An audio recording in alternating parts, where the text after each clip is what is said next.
నాయుడు గారు మీకేమైనా డౌట్స్ ఉన్నాయా? అమ్మా అర్థమవుతుందమ్మా. అంటే ఇప్పుడు ప్రయత్నిస్తే రాదు, అన్వేషిస్తే రాదు, ఆ అబ్జర్వ్ చేయడం వల్ల రావట్లేదు. ఆ అంటే అది అది కూడా అంటే కొంచెం క్లిష్టంగా అనిపిస్తుంది. కానీ అక్కడ మనస్సు ఉన్నది అనే విషయం మనం గ్రహించాలి. అవును. సామాన్యంగానండి 4 విషయాలు ఉపనిషత్తుల్లో తెలుసుకుని మనం అంతా అనుభూతి అయిపోయిందని తీసుకుంటాం. ఇవన్నీ మనకు అడ్డే. అవును. మనం విన్నదంతా మనకు అనుభూతి అయిందని మనస్సులో మోసం వచ్చేస్తుంది.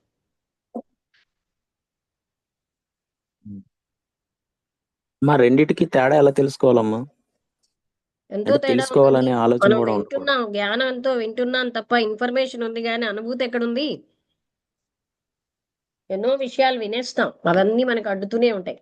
ఆ విన్ని వరంగానే ఆలోచిస్తాం. మన సబ్ కాన్షియస్ మైండ్ లో కృష్ణుడు, రాముడు అంటే మన మనస్సులో ఊహించుకుంటూ ఉంటాం. మనకు తెలియకుండానే సబ్ కాన్షియస్ మైండ్ లో ఇవన్నీ తిష్ట వేసి కూర్చున్నాయి. అందుకని మన ప్రొజెక్షన్సే మనకు కనబడుతున్నాయి. ఇవన్నీ కూడా సత్యం యొక్క అనుభూతికి అడ్డే. ఎంతకాలం అయితే మనస్సు ఉన్నదో అక్కడ అసలైంది లేదు. అదే మీకు చెప్పిన మార్క్. అర్థమైందా? అదంతా మనస్సు యొక్క పనే. ఇప్పుడు కర్మకాండల వల్ల వేటి వల్ల ఆ ఎన్ని ప్రయత్నాలు ఉమ్. చేసినా లేకపోతే ధ్యానం పూర్వకంగా ప్రయత్నించిన అవదన్నప్పుడు దాన్ని విడిచిపెట్టినప్పుడు మిగిలింది అదనుకోవాలా? కర్మకాండల గురించి దొరుకుతుందేమో అని అన్వేషించారు. ఆ పద్ధతిని కూడా విడిచిపెట్టారు. ఇంక విడిచిపెట్టేయడమేనా? అంటే తనకి వాటి వల్ల శ్రమే మిగిలింది. వాటిని పట్టుకుని వెళ్ళడం వల్ల లాభం ఏంటి?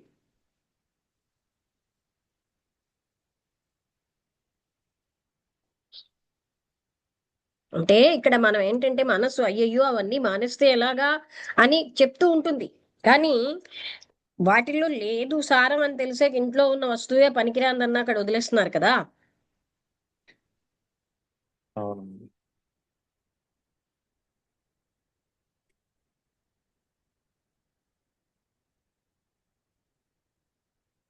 మనం అవన్నీ ఎప్పుడైనా పనికొస్తాయేమో అన్న ఆశతో పట్టుకుంటారు. కానీ సత్యం అన్నది వీటన్నిటికీ అతీతమైంది. సత్యము లేదా దైవం మనస్సు యొక్క పోకడలకు అతీతమైనది. ఆర్జించిన జ్ఞానానికి అతీతమైంది. అందుకే జ్ఞానం బంధ అన్నారు. ఆర్జించిన జ్ఞానం బంధిస్తుంది మనిషిని. ఆ జ్ఞానపరంగానే మనం అన్ని ఇదే ఇదే ఇదే అనేసుకుంటూ ఉంటాం, ఊహించుతూ ఉంటాం. అందుకు జ్ఞానం బంధిస్తుంది.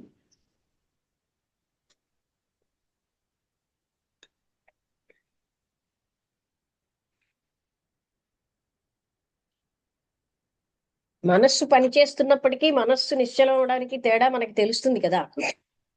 మనస్సు నిశ్చలమైనప్పుడు నేను లేను, అవును. ప్రయత్నం లేదు, ప్రయత్నిస్తే దొరికేది కాదు.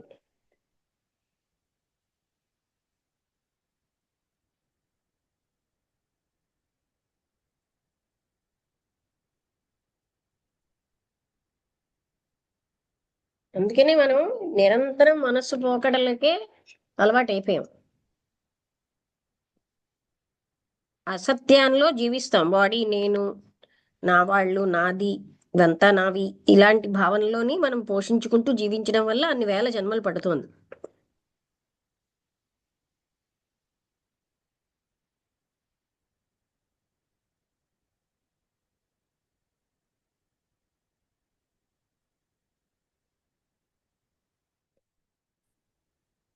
ఇంకా తెలియడం వేరు, అనుభూతి వేరు కదా. ఇప్పుడు నువ్వే పరబ్రహ్మ స్థితివి అన్నది తెలిసింది, అవును. కానీ అనుభూతి ఇక్కడ నేను శరీరాన్ని అన్న భావమే ఉంది కదా. అవును. పని చేసేది అదే పని చేస్తుంది. ఆయన థర్డ్ పర్సన్ మాట్లాడినట్టు మాట్లాడారని మొదటే చెప్పారు. అంటే అతను అతను చేసేవాడు, మాట్లాడేవాడు. కృష్ణమూర్తి గారు కూడా ఇలాగే అంటారు, నేను అనను. అంటే ఆయనకు అంత ఆ మాత్రంగా సిన్సియారిటీ ఉంది. అంటే ఆ పవర్స్ చూసి మోసపోలేదు ఆయన. తనకు వచ్చిన సిద్ధులు చూసి మోసపోలేదు. నాకు నిజమైన అనుభూతి రాలేదన్న సిన్సియారిటీ ఆయనకి ఉండబట్టే ఆ కృష్ణమూర్తి గారి దగ్గరికి ఎందరో సాధకులు, బుద్ధిస్టులు, సెయింట్లు, మహర్షులు చాలా మంది వచ్చేవారు. ఒక ఆయన అయితే పాపం ఆయన అంగం కూడా కట్ చేసేసుకున్నారు ఆ సెక్స్ బాధ పడలేక. కానీ అది ఆయనకి ఇంకా ఎఫెక్ట్ వస్తూనే ఉంది అంటూ ఆయన వచ్చారు. అలా చాలా మంది వచ్చేవారు. వాళ్ళు ఎన్ని ప్రయత్నాలు చేసి ఎన్ని సంవత్సరాలు ఉన్న ఒక ఆయనకైతే ఆ పరమాత్మ ఆనందం నాకు వచ్చేసింది అని అనుకున్నాను ఇన్నాళ్ళు. అదే తన ఆనందం అనుకుని వస్తే, నాయన అది నీ యొక్క భ్రమ, అది కాదది, అది ఎప్పుడు నువ్వు జ్ఞాపకాల్లో ఉంటున్నావు, అది ఏ క్షణం కా క్షణమే అంటే అప్పుడు అయ్యో నేను ఇన్నేళ్ళే ఒక భ్రాంతిలో బతికేనా అని బాధపడ్డాడు ఆయన. అది కూడా మనం చదివేమో లేకపోతే అక్కడ అయిందో, ఇక్కడే చదివినట్టున్నాం. చదివారమ్మా. ఉమ్. అంటే అది వాళ్ళు చాలా అక్కడ ఏంటంటే మనస్సు మనని పడేస్తుంది. అందుకే మన డిసీవర్ మనస్సు మోసంలో పెట్టేస్తుంది. నువ్వు అన్ని అనుభవించేసావు, పొందాల్సింది పొందేసావు. పొందాల్సినటువంటి ఇన్ఫర్మేషన్ తెలిసింది ఆయనకి. ఏ ఇన్ఫర్మేషన్ లేకపోయినా అనుభూతి ఉంది. ఈ మహాత్ములందరికీ కూడా చదవకపోయినా వాళ్ళకి అనుభూతులు వచ్చాయి. ఇప్పుడు రామకృష్ణ పరమహంస ఏమీ చదవలే, అక్కడ ప్యూరిటీ ఉండడం వల్ల. అందుకే దాన్ని అన్కండిషనల్ అంటారు. ఈ కండిషన్ ఉంటేనే నీకు జ్ఞానం వస్తుందని చెప్పలేం, అది అన్కండిషనల్. సకల శాస్త్రాలు చదివినా జ్ఞానం రాకపోవచ్చు, కండిషన్కి అతీతమైంది. అన్ని శాస్త్రాలు చదవకపోయినా ఎందరికో వచ్చాయి. అలా అని చదవకపోవడమే మంచిది అని కాదు, చదవడమే మంచిది అని కాదు. అది ఏదీ లేదు అక్కడ, దీంతో సంబంధం ఉండదు. పవిత్రత అనేది మాత్రం అవసరం, డెప్త్ ఆఫ్ ఆనెస్టీ అవసరం.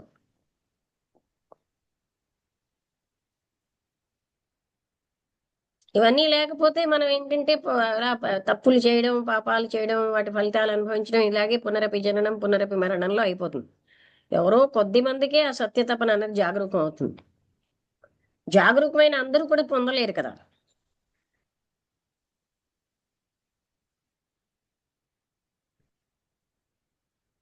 ఈ ప్రాపంచిక విషయాల్లో సారం లేదు అని తెలుసుకోవడానికి గ్రంథాలు చదవక్కర్లేదు.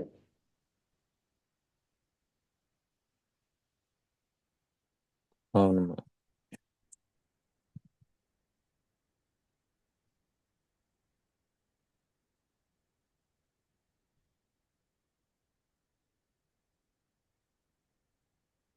పరిపక్వమైన ఆత్మస్థితి ఉన్న వాళ్ళు వీటితో తృప్తి పడరు.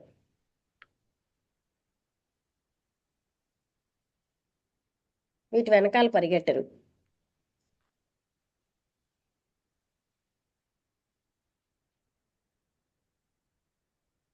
ఆయన చాలా చిన్నప్పుడే ఇల్లు వదిలేసి వచ్చేసాడు, అన్ని ప్రాపంచిక విధానాలన్నీ వదిలేసాడు. కానీ ఆయన పెద్దవాళ్ళైనా పొందలేకపోయారు.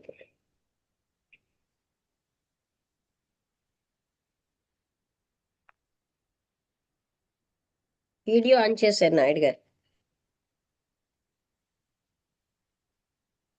అమ్మా చూడలేదమ్మా.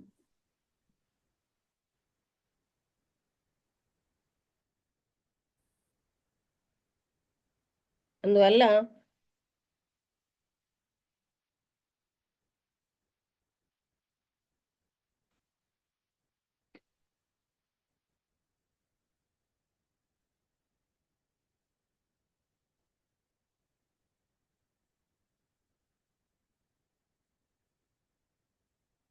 ఇంకేమైనా మాట్లాడతారా ఎవరైనా?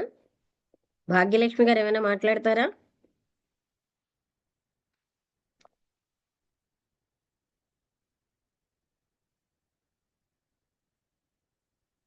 ఓకే, ఈశ్వర్ అర్థమైందా మీకు? అర్థమైందమ్మా. ఇప్పుడు మీరు ధ్యానం బోధిస్తున్నారు కదా, ధ్యానం బోధించబడేదా? మన వాళ్ళందరూ లేదమ్మా బోధిస్తూ ఇప్పుడు ఉంటారు, వాళ్ళేం పొందకపోయినా చెప్పడం ఇతరులకు మానేశాను. బోధిస్తూ ఉంటారు అది కదా. ఆ సత్యం తెలుసుకున్న తర్వాత ఎవరికి చెప్పట్లేదమ్మా నేను. ఎందుకంటే నన్ను నా లోపలికి నేను చూసుకోలేకపోతున్నాను కదా, ఇతరులకు చెప్పడం అనేది రాంగ్ అని తెలుసుకున్నాను. అది చెప్పేది ఏది ధ్యానం కాదు కదా.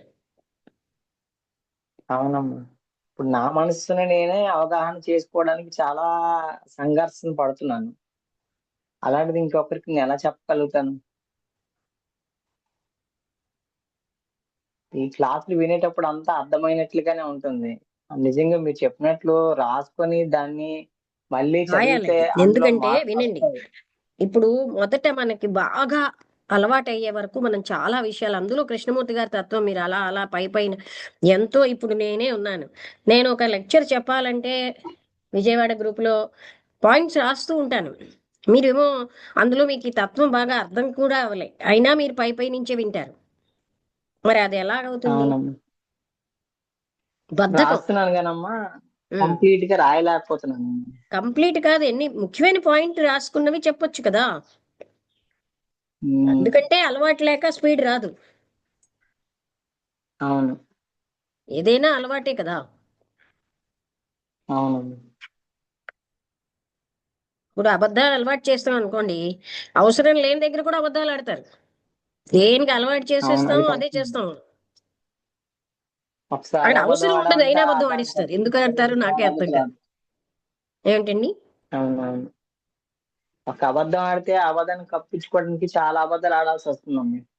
అవన్నీ ఉన్నాయి, కానీ అబద్ధాలే ఇష్టపడతారు. అవును, కరెక్టే. అబద్ధాలు రక్షిస్తాయని. కానీ ఒకవైపు దైవశక్తి కోల్పోతున్నారు, ఒకనాడు అబద్ధం అని ప్రూవ్ అయిపోతుంది. ఇవన్నీ ఆ టైంకి ఉండవు. అయితే అవును. అలా అంటే నేను ఇక్కడ ఎగ్జాంపుల్ ఏం చెప్తున్నానంటే, ఏది అలవాటో అదే చేస్తామని. అలవాటు ఉండాలి రాయడానికి. అవునమ్మా, రాస్తున్నామ్మా, 2 రోజుల నుంచి రాస్తున్నాను నేను.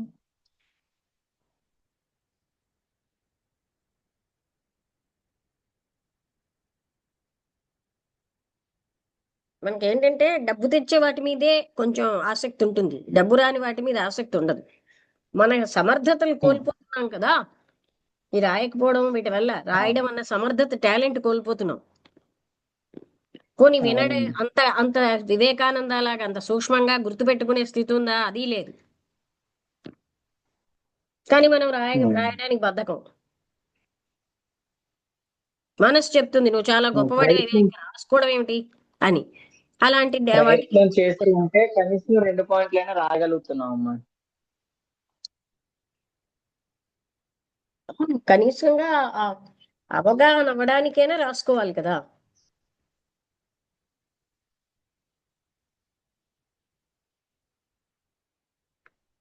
నేను సాటర్డే మీటింగ్కి ఎన్ని పుస్తకాలు ఆల్రెడీ స్కెచ్ పెన్ తో రాసి ఉంచాను. కళ్ళకి కనబడదు కనుక స్కెచ్ పెన్. ఎందుకంటే అది అంతలాగా మనం పాత జ్ఞానంతో పోల్చేసుకుని చెప్పడానికి లేదు ఇది. అంతకుముందు అవునమ్మా. ఉపనిషత్తులు చదివాను, ఇవి చదివాను, అన్ని చదివాము, కానీ అది వేరు. కృష్ణమూర్తి గారు చెప్పిన దాన్ని మనం సా చాలా సూక్ష్మంగా అవగాహన చేసుకోవాలి. అంతా నాకు తెలుసున్నదే అన్నట్టు ఆలోచిస్తే మాత్రం మనకి రాదు. అది రాదు అన్న సంగతి తెలియదు మనకి. అది మనకేమీ అవును. తెలియను, మాటలే విన్నాం, అనుభవం లేదు అక్కడ.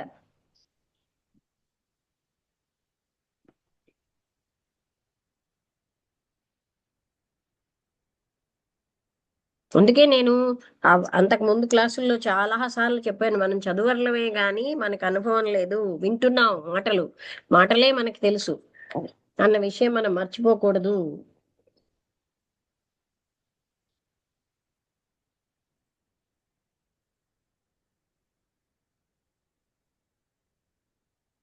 ఓకే, అందరికీ నమస్కారం. క్లోజ్ చేసినా. నమస్తే అమ్మ, క్లోజ్ చేసిందమ్మా.